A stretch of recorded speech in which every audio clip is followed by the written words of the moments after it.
Chapter 66। अब आगे। अगली सुबह नव देर रात तक काम करता रहा था, इसलिए सोने का मन था, लेकिन उसकी आदत थी कि समय पर उठे। कमरे में हल्की सी हलचल से उसकी आंख खुली। सानवी अलमारी के सामने खड़ी थी। उसने नव की शर्ट और ट्राउजर बड़े सलीके से निकालकर बेड पर रख दिए थे। नव ने हल्की सी भौहें चढ़ाईं। ये सब क्या है? सानवी पलटी। उसके चेहरे पर झिझक और मासूमियत एक साथ थी। सोचा, ऑफिस जाने की जल्दी रहती है तुम्हें, तो मैं तुम्हारे कपड़े पहले ही निकाल दूं। नव कुछ कहता, उससे पहले ही उसकी नजर एक और बात पर टिक गई। सानवी ने भी हल्के आसमानी रंग की ड्रेस पहन रखी थी, वही रंग जो उसकी शर्ट में था। नव चुप हो गया। उसने अच्छे से नोटिस किया कि सानवी आउटफिट मैच कर रही है, पर उसने कुछ नहीं कहा। हल्की सी मुस्कुराहट के साथ वो वॉशरूम में चला गया। Grey mention. सुबह की हल्की धूप कमरे के पर्दों से छनकर भीतर आ रही थी।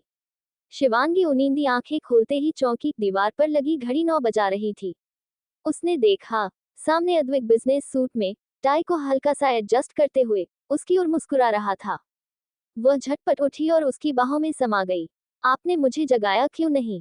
उसके स्वर में शिकवा भी था और अपनापन भी। अद्विक ने उसकी आंखों में गहराई से देखा, फिर झुककर उसके माथे पर कोमल सा चुंबन रख दिया। मेरी बीवी और मेरा बच्चा इतनी सुकून से सो रहे थे, उनकी नींद भंग कैसे करता? उसने हल्के से शिवांगी के पेट पर हाथ रखा, जैसे उस नन्ही जिंदगी से भी बात कर रहा हो। शिवांगी के होठों पर हल्की मुस्कान आ गई, मगर अद्विक वहीं नहीं रुका। उसने अचानक उसे अपनी बाहों में उठाया। अद्विक, ये क्या कर रहे हो? मैं खुद वॉशरूम जा सकती हूँ। शिवांगी ने हंसते हुए विरोध किया। अद्विक ने शरारती अंदाज में सिर हिलाया।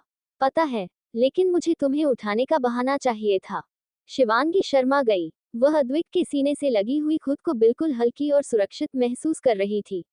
अद्विक उसे वॉशरूम के दरवाजे तक ले गया और बड़ी नरमी से स्लैब पर बैठा दिया। उसने झुककर धीरे से कहा, सच बताऊं, मैं तो तुम्हें छोड़कर ऑफिस भी नहीं जाना चाहता, लेकिन क्या करूं, मजबूरी है। तुम्हारे और हमारे बच्चे की सारी खुशियों का ख्याल रखना है मुझे। शिवांगी की आंखें भर आईं। उसने उसका हाथ पकड़कर अपने होठों से छुआ और मुस्कुराकर बोली, आप जितना भी बिजी रहो, याद रखना, हमें सिर्फ आपकी मौजूदगी चाहिए। अद्विक कुछ पल उसके सामने खड़ा उसे निहारता रहा, मानो समय वहीं थम गया हो। Coffee shop. आशी बड़ी शांति से अपनी कॉफी कप की सिप ले रही थी। सामने एन के बैठा था, दोनों के बीच टेबल पर कुछ फाइलें रखी थी। आशी ने धीमे लेकिन ठंडे स्वर में कहा, जो तुमसे कहा था, वो हो गया। एन के ने बिना कुछ बोले बस हाँ में सिर हिला दिया। उसकी आंखें बता रही थी कि काम पूरा हो चुका है। तभी दरवाजे से एक नकाब पहना शख्स अंदर आया। उसके कदमों की आहट से कॉफी शॉप का माहौल और भारी हो गया। वो सीधा आशी की टेबल तक आया और उसके सामने बैठ गया। गहरी आवाज में उसने कहा, सब तैयार है, बस एक इशारा करो। उस अंश के साथ क्या करना है? आशी ने होठों पर एक रहस्यमयी मुस्कान लाई। उसकी आंखों में गहरी नफरत झलक रही थी। डोंट वरी, पहले मैं उसे वहां तड़पते हुए देखना चाहती हूँ। उसके बाद उसे उसकी सजा मिलेगी। नकाबपोश शख्स ने सिर हिलाया और बिना कुछ कहे उठकर चला गया। लेकिन उन्हें यह अंदाजा नहीं था कि कॉफी शॉप के बाहर कोई खड़ा था, जो खिड़की से सब कुछ देख रहा था। कुछ देर बाद नेहा आर्यन की कार के बोनट पर बैठी थी, हाथ में आइसक्रीम कप लिए। वो बड़े मजे से खा रही थी। सामने आर्यन खड़ा था, उसकी नजरें नेहा से हट ही नहीं रही थी। नेहा ने अचानक उसकी ओर देखा और पूछा, आर्यन, मुझे उस रात पार्टी में जिसने बचाया था, तुम उसे कैसे जानते हो? आर्यन चौंक गया। उसने कुछ कहने के लिए होंठ खोले, लेकिन नेहा बिना रुके आगे बोल गई, मैंने आज उन्हें आशी मैम के साथ देखा है। आर्यन की आंखों में हैरानी और शक एक साथ चमक उठे। उसने मन ही मन बुदबुदाया, वो आशी गोयल को कैसे जानते हैं? उसकी मुट्ठियां कस गईं। दिल में सवालों का तूफान उठ चुका था। नेहा ही थी जिसने आशी के साथ उस मैस्कमैन को देखा। आर्यन ने बात बदलते हुए कहा, रात हो गई, चलो तुम्हें घर छोड़ दूं। इतना बोल दोनों ही वहां से चल दिए।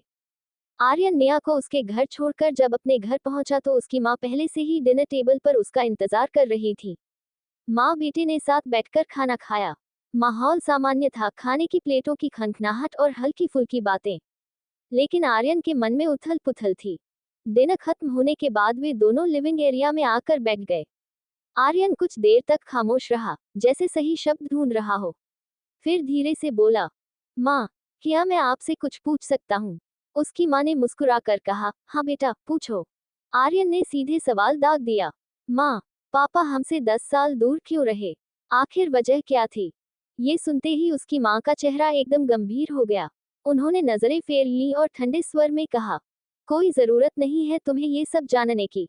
इतना कहकर वह उठकर जाने लगी। आर्यन ने जल्दी से उनकी कलाई पकड़ ली और रुकने पर मजबूर किया।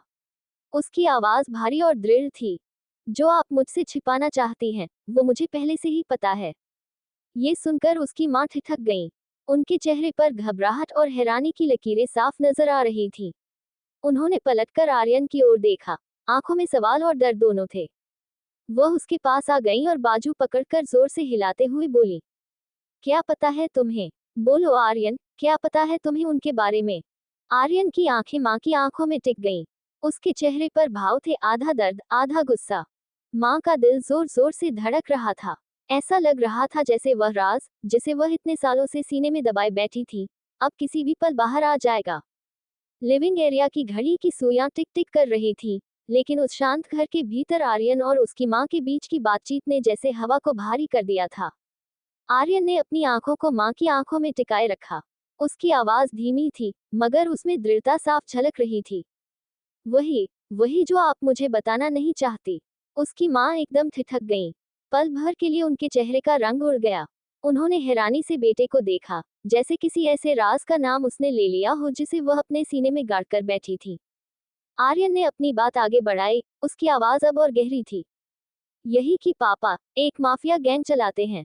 यही कि वो आज भी हमें छुप छुप कर देखते हैं। आपसे शादी करने के बाद उन्होंने सब छोड़ दिया था, एक नई जिंदगी शुरू की थी, लेकिन 10 साल पहले उन्होंने फिर से वही गैंग खड़ी कर दी। माँ, मुझे ये सब पता है। अब मैं सिर्फ ये जानना चाहता हूँ, दोबारा उस गुंडागर्दी में लौटने का क्या कारण था उनका? कमरे में अचानक सन्नाटा छा गया।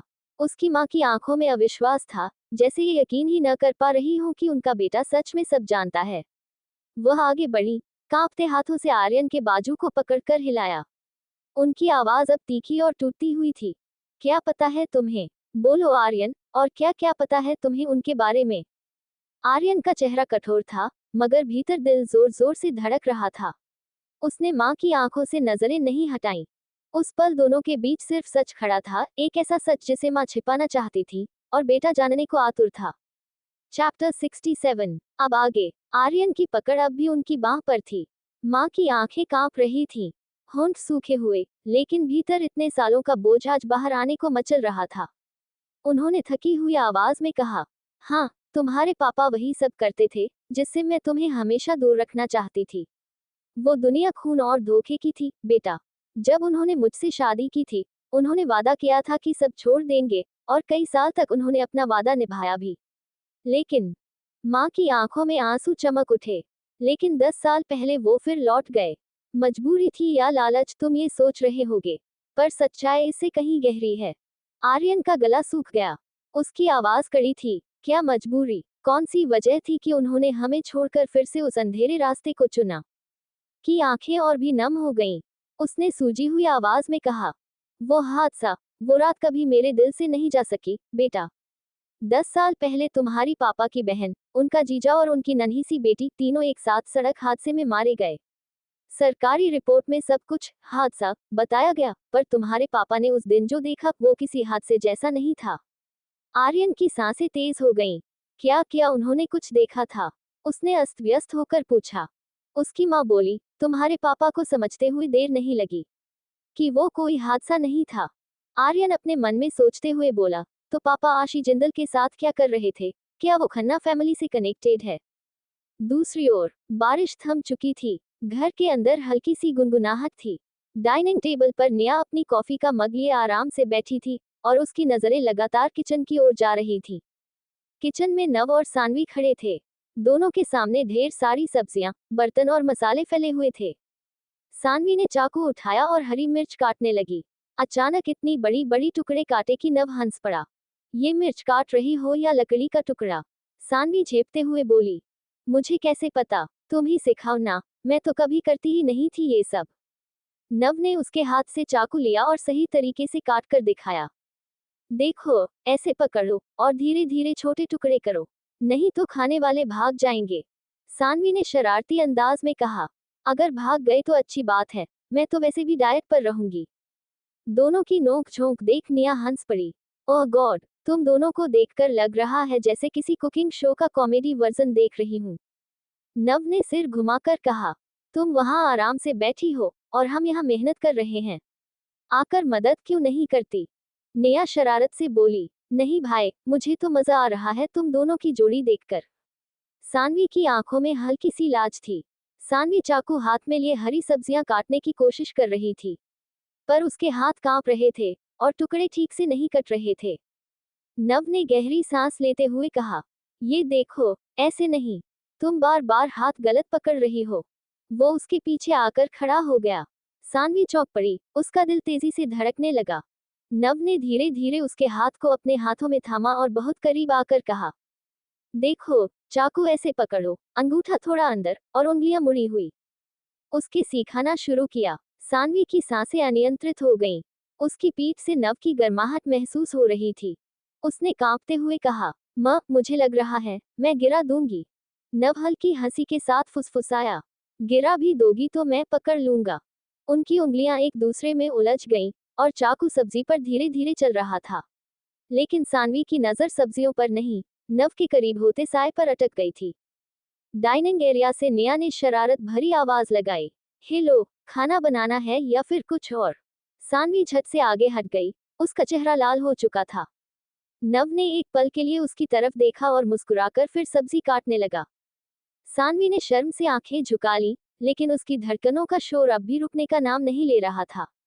कुछ देर में दोनों मिलकर हंसी मजाक करते हुए सब्जी बना ही लेते हैं। डाइनिंग टेबल पर खाना परोसते हुए निया मुस्कुराती है। एक बात पक्की है, खाना चाहे कैसा भी बना हो, लेकिन तुम्हारे टीम वर्क का स्वाद जरूर आएगा। सानवी हल्की सी शर्मीली हंसी हंस देती है और नव चुपचाप उसकी तरफ देखकर मुस्कुरा देता है। दूसरी ओर कपूर मेंशन, आशी बालकनी में खड़ी थी। पीछे से सार्थक ने उसे अपने बाहों में कसकर समेटा और उसकी हल्की सोच में डूबी आवाज पर मुस्कान टिकाते हुए बोला, क्या सोच रही हो? आशी पलटकर उसकी ओर देखी। उसकी आंखों में कुछ कहने सी जिज्ञासा थी। उसने ठहरकर धीरे धीरे कहा, सार्थक, मुझे तुमसे कुछ बताना है। सार्थक ने एक पल के लिए आंखें झपकाए और उसकी बात सुनने का इशारा किया। आशी ने सांस भरी और जैसे ही उसने आगे कहना शुरू किया, आशी गोयल मेरी असली पहचान नहीं है। सार्थक ने उससे पहले ही उसका चेहरा दोनों हथेलियों में लेकर हल्का सा मुस्कुराया, जैसे उसने किसी पहेली का जवाब पा लिया हो। उसकी आवाज में सुकून और आधी सच्चाई का ठहराव था। तुम आरुषि खन्ना हो। वाक्य मानो किसी तूफान की तरह आशी के भीतर गिरा। उसके होठों से एक छोटी सी आह निकली। उसकी आंखें बड़ी हो आईं। वह कई सवालों के बीच उलझ कर रह गई। सार्थक ने धीरे धीरे बात बढ़ाई। उसकी आवाज में थमता हुआ दर्द और अपनापन दोनों था। मुझे शादी के बाद कुछ कुछ चीजें सूझने लगी थी, दस्तावेज, कुछ बातें, और फिर तुम्हारी एक पुरानी तस्वीर। मैंने पीछे पीछे खोजा और फिर सब कुछ जोड़कर देखा तो सच सामने आ गया। मैं समझ गया कि तुम वही आरुषि हो जिसे मैंने बचाने की कसम खाई थी, जिसका अतीत किसी ने छीन लिया था। आशी की सांसें कांपने लगी। उसकी आंखों में आंसू उभर आए, न तो पूरी तरह खुशी के, न ही पूरी तरह डर के। वह बेशक चकित थी कि सार्थक ने कैसे सब जान लिया, पर साथ ही उसके भीतर अपराध बोध की लहरें भी थीं। सार्थक ने नाजुकता से उसका माथा चूमा। उसका स्पर्श किसी वचन की तरह शांत करने वाला था। फिर हंसते हुए उसकी उंगलियों से आशी की दोनों आंखें सहलाकर बोला, तुम चाहे जो भी नाम निभाओ, मेरे लिए तुम वही हो। पर अब जब सच सामने है, हम इसे छुपाकर नहीं रख सकते। पर मैं तुम्हें किसी सजा के लिए नहीं लाया, मैं तुम्हें बचाने आया हूँ। आशी ने अपने हाथों से उसके गर्दन को थाम लिया और हक से कहने की कोशिश की, मगर शब्द गले में अटक गए। उसका भीतर का संघर्ष साफ था, एक तरफ बचपन की यादें और अपराध बोध, दूसरी तरफ पिछले वर्षों का नया घर और उन रिश्तों की जिंदा दुआ। मगर अगर मैंने सब बता दिया, आशी ने कांपती आवाज में कहा, तो सब कुछ टूट जाएगा। साहिल सुने ना, गोयल मेंशन, मैं उनसे क्या कराऊंगी? सार्थक ने गंभीरता से उसका चेहरा देखा, तुम्हारे पास समय है। मैं तुम्हें दबाने नहीं आऊंगा, पर जो भी होगा मैं तुम्हारे साथ रहूंगा। और जो जो चाहो वो सच सामने लाएंगे, धीरे धीरे, सोच समझकर। आशी की आंखों में अब भरोसे की एक नरमी आने लगी। उसने पलकों से आक्रांत आंसू पोंछे और हौले से मुस्कुरा दी। फिर दोनों खामोश होकर एक दूसरे के करीब आ गए, कदम कदम पर दूरी मिटाते हुए, जैसे दो लोग जो समय और जगह से लड़े हों, अब उसी समय में एक नई कस्में बांध रहे हों। बाहर से हवाओं का एक झोंका आया। बालकनी पर खड़ी दोनों की परछाइयां दीवार पर मिलकर एक हो गईं, परछाइयां जो अब छुपाकर नहीं बल्कि सामने आकर सच को सहलाने को तैयार थीं। कमरे की खामोशी में सार्थक ने एक वादा किया, एक धीमा लेकिन ठोस वादा, मैं तुम्हें अकेला नहीं छोड़ूंगा। आशी ने सिर हिलाकर सहमति दी, और दोनों के बीच की उस नाजुक दूरी ने फिर कभी पहले जैसी खाई ना पाई, पर आगे के रास्ते में तूफान और भी थे, जो अब धीरे धीरे सामने आना शुरू हो चुके थे। चैप्टर 68। अब आगे। दिन के बाद नव अपने कमरे में आया। सानवी पहले से ही बेड पर बैठी थी, उसकी आंखों में झिझक और उम्मीद दोनों साफ झलक रही थी। जैसे ही नव अंदर आया, उसने धीमे से चादर सरकाए और उसे अपने पास बैठने का इशारा किया। नव एक पल ठिठका, फिर बिना कुछ कहे उसके पास आकर लेट गया। सानवी के दिल की धड़कनें तेज हो चुकी थीं।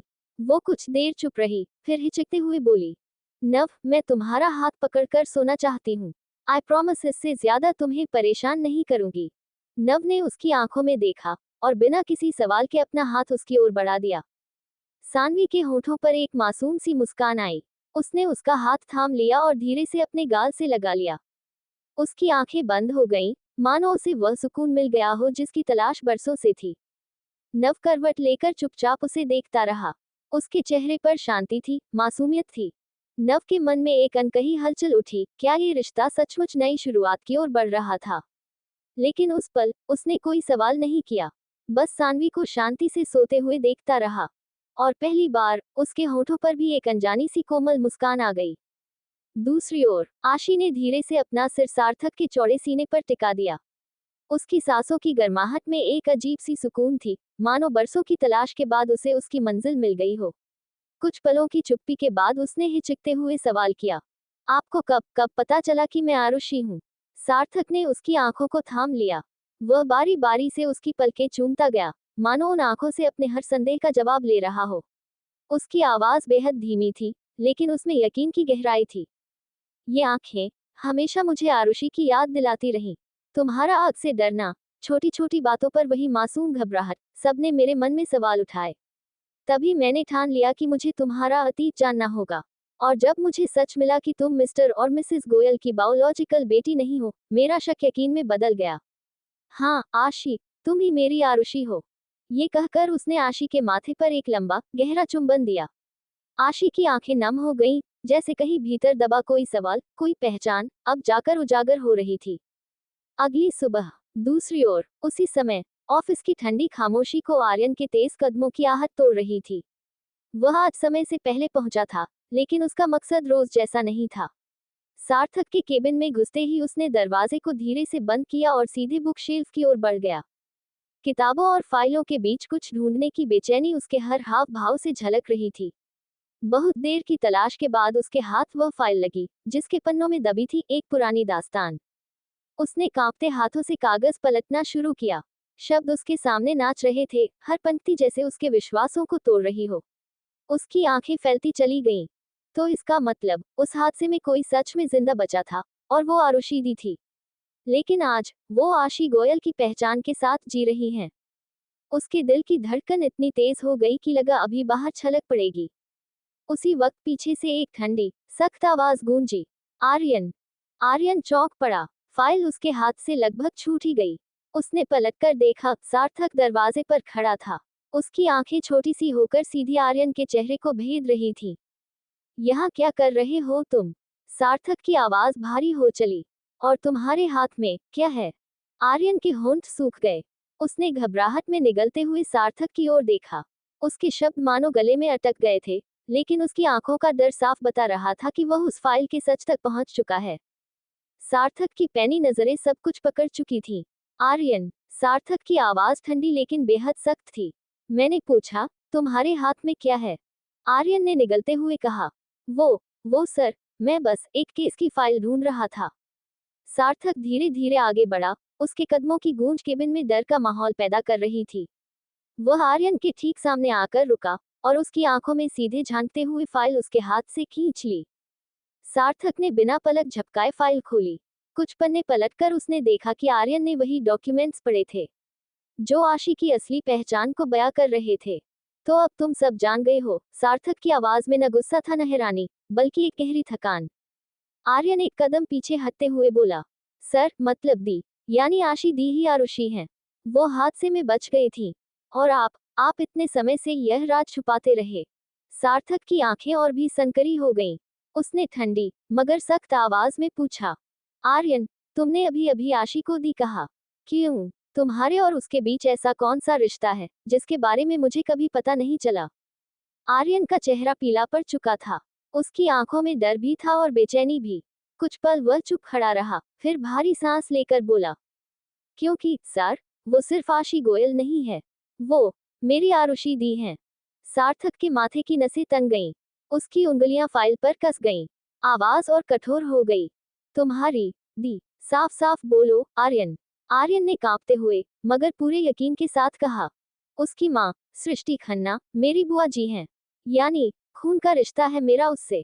कमरे में जैसे हवा जम सी गई। पंखे की धीमी आवाज भी अचानक तेज सुनाई देने लगी।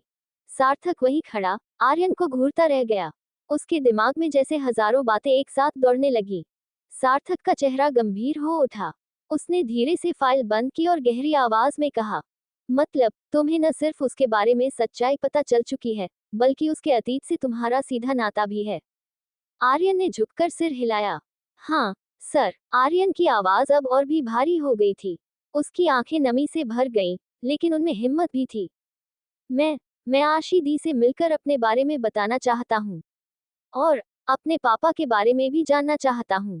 सार्थक के माथे पर शिकन गहराई।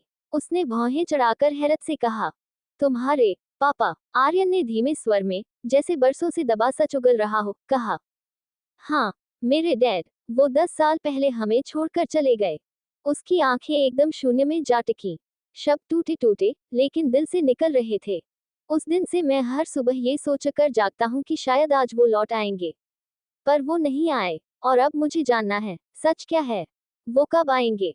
सार्थक ने एक कदम पीछे हटकर गहरी सांस ली। उसके चेहरे पर असमंजस था। लेकिन इसका आशी से क्या लेना देना? तुम क्यों सोचते हो कि वो जानती है तुम्हारे पिता के बारे में? आर्यन की नजरें कांपते हुए भी दृढ़ थीं। उसने धीमी लेकिन साफ आवाज में कहा, क्योंकि आशी दी ही मेरी बुआ सृष्टि खन्ना की बेटी है। और मुझे पूरा यकीन है, वो जानती है कि मेरे डैड कहाँ हैं।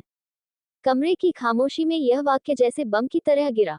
चैप्टर 69। अब आगे। ऑफिस का माहौल उस शाम अजीब तरह से भारी था। क्लाइंट्स के लगातार कॉल्स, टारगेट्स का प्रेशर और फाइलों का ढेर। सानवी की झुंझलाहट अब हद पार कर चुकी थी। दिल की धड़कन तेज हो रही थी, हाथ कांप रहे थे। सिगरेट की तलब उसकी नसों में जैसे आग बनकर दौड़ रही थी। वो अपनी कुर्सी से उठी, इधर उधर देखा। सभी अपने अपने काम में व्यस्त दिख रहे थे। धीरे धीरे चलते हुए वह नव के केबिन के बाहर आकर खड़ी हो गई। उसकी उंगलियां बेचैनी से मोबाइल पर दौड़ पड़ी। मुझे तुम्हारी हेल्प चाहिए।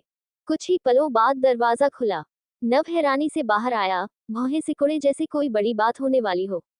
लेकिन सानवी ने एक पल भी सोचा नहीं। वो आगे बढ़ी और अचानक उसके गाल पर अपने होंठ रख दिए। सिर्फ 2 सेकंड, पर उन 2 सेकंड में नव का पूरा वक्त जैसे थम गया। इससे पहले कि वह कुछ समझ पाता, सानवी तेजी से पलटी और वापस अपने डेस्क की ओर चली गई। नव वहीं खड़ा रह गया। उसके गाल पर अब भी वो गर्माहट थी।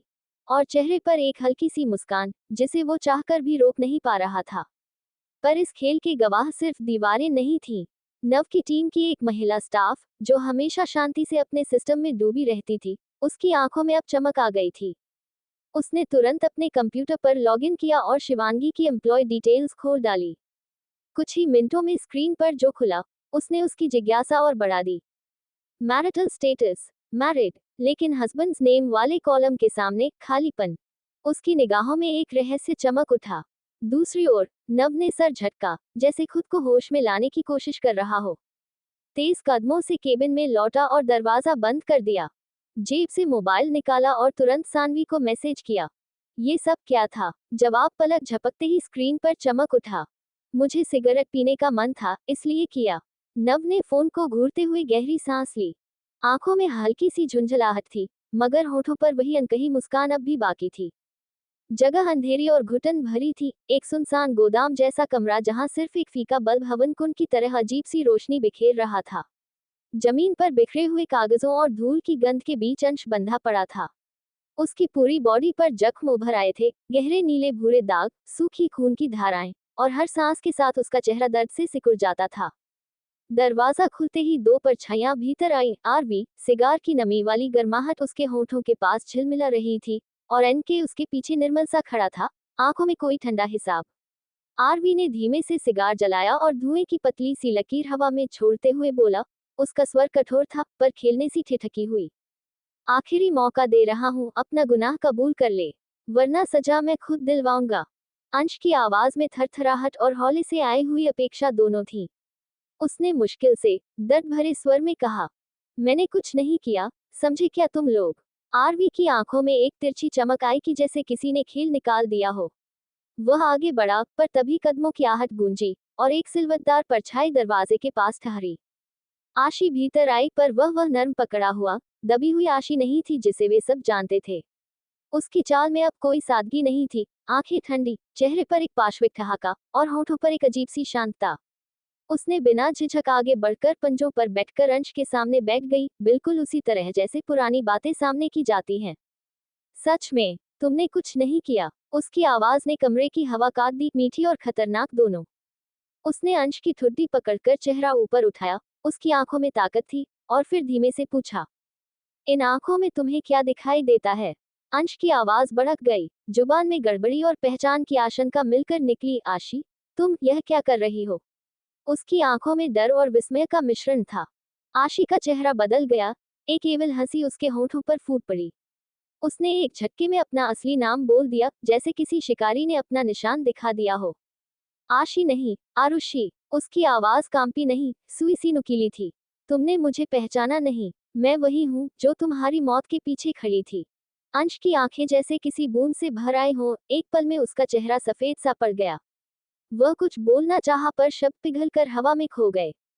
आशी धीरे धीरे उठी, उसकी सूरत में अब जो ठंडक आई थी वह किसी अंत की घोषणा कर रही थी।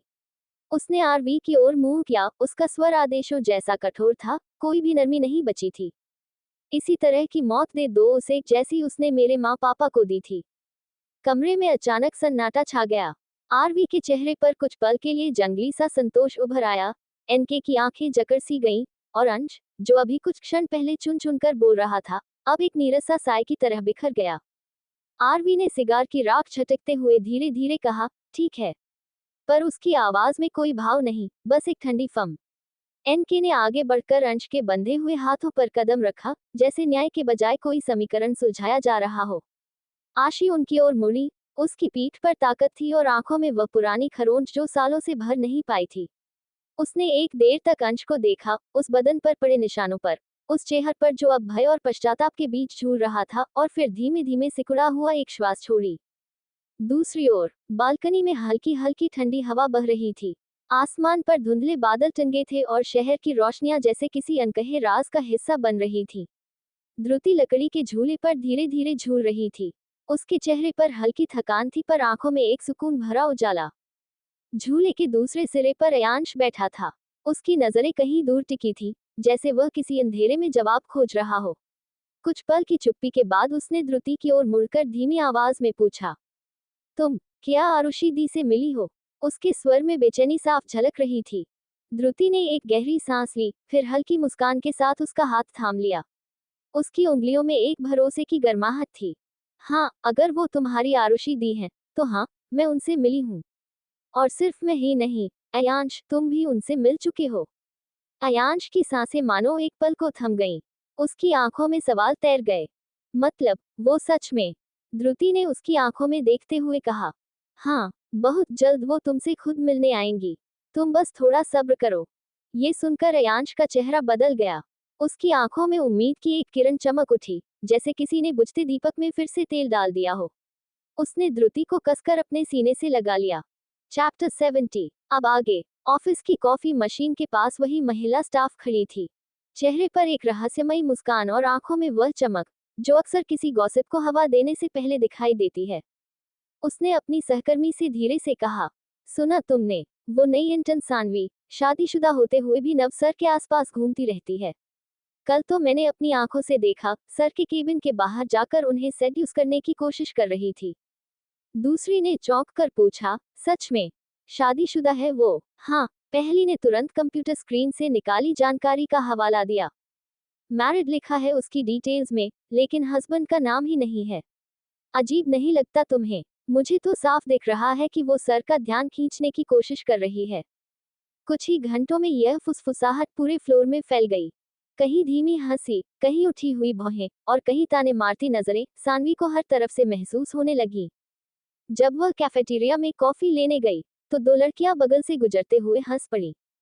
नव सर को शिकार बनाना चाहती है अपनी खूबसूरती का, लगता है, एक ने दूसरी के कान में कहा और दोनों खिलखिलाकर चली गईं। सानवी की उंगलियां कॉफी कप पकड़ते हुए कांप गईं। वह जानती थी, कोई तो है जिसने जानबूझकर ये बातें फैलानी शुरू की हैं। लेकिन दिक्कत ये थी कि ये फुसफुसाहट अब गॉसिप से निकलकर धीरे धीरे उसकी इमेज को निगल रही थी। ऊपरी मंजिल में ऑफिस का माहौल हमेशा की तरह शांत था। क्लाइंट मीटिंग खत्म होते ही आशी अपने कागज समेट रही थी, लेकिन उसके कानों में पिछले कुछ दिनों से गूंजती अफवाहें अब और अनसुनी नहीं हो रही थी। वह सीधी नव के पास आए और गंभीर स्वर में बोली, नव, तुम्हें पता भी है, पूरे ऑफिस में बातें चल रही हैं कि सानवी शादीशुदा होते हुए भी तुम्हें सेड्यूस करने की कोशिश कर रही है। लोग कह रहे हैं कि वो प्रमोशन के लिए शॉर्टकट ढूंढ रही है। तुम्हें लगता है ये बात यूं ही रुक जाएगी? अगर तुमने कुछ नहीं किया तो ये गॉसिप उसकी इज्जत को निगल लेगी। नव की भौहें सिकुड़ गईं। वो शांत खड़ा रहा, लेकिन उसकी आंखों में बेचैनी साफ झलकने लगी। वो भले ही स्टाफ से ज्यादा मेलजोल न रखता हो, लेकिन अब ये मामला सिर्फ गॉसिप नहीं, सानवी की इज्जत का था। कुछ ही देर बाद पूरे फ्लोर पर सन्नाटा छा गया जब नव अचानक सानवी के डेस्क के सामने आकर खड़ा हो गया। सानवी हैरान होकर खड़ी हुई। सर, आपको कुछ काम था? उसने हिचकते हुए पूछा। आसपास खड़े स्टाफ की फुसफुसाहट अब सुई सी चुभने लगी थी। हर नजर नव और सानवी पर टिकी थी। और तभी नव ने एक ऐसा कदम उठाया जिसकी किसी ने कल्पना तक नहीं की थी। उसने सानवी का हाथ थाम लिया। पूरे ऑफिस का शोर जैसे पल भर में थम गया। सभी के चेहरे पर हैरानी साफ झलक रही थी। नव की गहरी, मजबूत आवाज पूरे फ्लोर पर गूंज उठी। शी इज माई वाइफ, मेरी पत्नी, और मैं साफ साफ सुन लेना चाहता हूँ, ऑफिस में कोई भी गॉसिप अब और नहीं चलेगी। ये बात हमारा म्यूचुअल डिसीजन था कि हम अपने रिश्ते को ऑफिस से बाहर रखेंगे। लेकिन अगर मेरी वाइफ पर कैरेक्टर एलिगेशंस लगाए जाएंगे, तो मैं चुप नहीं रहूंगा। सानवी की आंखें चौड़ी रह गईं। वो समझ ही नहीं पा रही थी कि नव, जो हमेशा रिश्ते को छुपाकर रखने की बात करता था, आज इतने खुले तौर पर सबके सामने खड़ा हो गया। स्टाफ के बीच अचानक एक सन्नाटा पसर गया। जिन होठों पर कुछ देर पहले ताने और हंसी थी, अब वही खामोशी और शर्मिंदगी थी। नव ने सानवी की तरफ एक नजर डाली, उसकी आंखों में अब भी हैरानी, हल्की सी नमी और दिल में एक अनकही राहत थी। नव ने सानवी का हाथ धीरे से छोड़ा और सख्त लहजे में आखिरी बार कहा, अब मुझे दोबारा ये बातें सुननी नहीं चाहिए। अगर किसी ने ये गॉसिप जारी रखी, तो मैं खुद देख लूंगा। उसके शब्द इतने भारी थे कि किसी की हिम्मत नहीं हुई एक भी शब्द और कहने की। सानवी वहीं खड़ी रही, जैसे जमीन पर जमी हो, लेकिन उसके दिल में पहली बार नव के लिए एक सुकून भरी धड़कन उठी थी। रात को घर लौटने तक सानवी चुप थी। पूरे रास्ते उसके कानों में नव के शब्द गूंज रहे थे। She is my wife. नव अपने सामान्य अंदाज में था, जैसे कुछ हुआ ही न हो। लेकिन सानवी के लिए ये छोटा सा जेस्चर बहुत बड़ा था। वो जो हमेशा उनके रिश्ते को छुपाकर रखने की बात करता था, आज उसी ने पूरे ऑफिस के सामने उसके लिए खड़ा होकर सबको चुप करा दिया। घर पहुंचते ही नव ने चुपचाप अपने कमरे की ओर रुख किया, जैसे रोज करता था। सानवी ने किचन में जाकर जल्दी जल्दी डिनर तैयार किया, लेकिन उसका मन बार बार वहीं अटका था, ऑफिस की वो छत, सबकी नजरें, और नव का हाथ पकड़ना। डाइनिंग टेबल पर नव कैजुअली बैठा था, फाइल देखते हुए। सानवी उसके सामने प्लेट रखते हुए धीमे स्वर में बोली, आज थैंक यू। नव ने नजर उठाकर उसकी ओर देखा, भौहें हल्की उठी। किस लिए? सानवी की आंखें नम हो आईं। उसके लिए, जो तुमने ऑफिस में किया। अगर तुम चाहो तो नजरअंदाज कर सकते थे, जैसे हमेशा करते हो। लेकिन तुमने सबके सामने मुझे अपना नाम दिया, मुझे बचाया। नव कुछ पल चुप रहा, फिर धीमे से बोला, सानवी, मैं गुस्सा कर सकता हूँ, डांट सकता हूँ, लेकिन तुम्हें किसी के झूठे इल्जाम तले झुकते हुए कभी नहीं देख सकता। सानवी का गला भर आया। उसने बिना सोचे नव के सामने बैठे बैठे ही उसका हाथ पकड़ लिया। उसका हाथ कांप रहा था, लेकिन आंखों में कृतज्ञता की गहराई थी। नव ने उसकी तरफ देखा, पहली बार बिना उसे झटकते हुए। उसके चेहरे पर हल्की सी थकान थी, लेकिन कहीं ना कहीं एक सॉफ्टनेस भी। सानवी ने धीमे स्वर में कहा, शायद तुम्हें कभी महसूस ना हो, लेकिन मेरे लिए ये बहुत मायने रखता है। नव ने उसके हाथ पर अपनी उंगलियां हल्के से टिका दी, न शब्द, न मुस्कुराहट, बस एक अनकहा सा इशारा कि वो उसकी बात समझ गया है। उसने आगे बढ़ सानवी को गले लगा लिया। उसके बाल सहलाते हुए बोला, वो सब मैंने सिर्फ कहने के लिए नहीं कहा था। इस रिश्ते को मौका बस कहने के लिए नहीं दिया, समझी। उसने सानवी के आंसू साफ किए, फोrehead पर चूम बोला, तुम फ्रेश हो जाओ, मैं कुछ खाने को बनाता हूँ। इतना बोल अपना ओवरकोट निकाल कर किचन में चला गया। Please like share comment subscribe my channel.